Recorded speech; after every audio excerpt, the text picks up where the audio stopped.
บทที่7สระโอสระโอมีตัวสะกด ฝึกฟ้องเสียงหออกฮก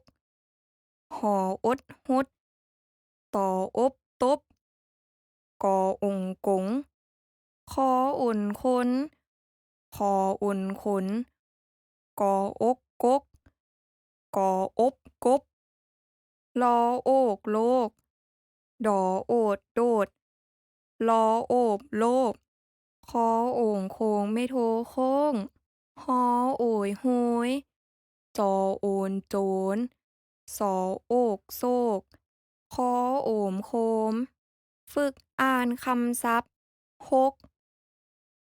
หดน้ำตบมือกงขังย้นบินนมคกกะตายโดดเส้นโค้งโจรโหยโคมไฟฝึกอ่านประโยคลุงทงแต่งกินตอน6 โมงแลงพวกเฮาลิ่นหดน้ำอย่างฝดฟื้นทีมบ้านทรงโรงเรียนมี6 คนสมพงษ์ยืนงงหลงทางกลางป่าดงโศกเศร้าจนโคกกะโลกตนเอง ทุกคนกะโดดขึ้นเพราะดีใจแฮง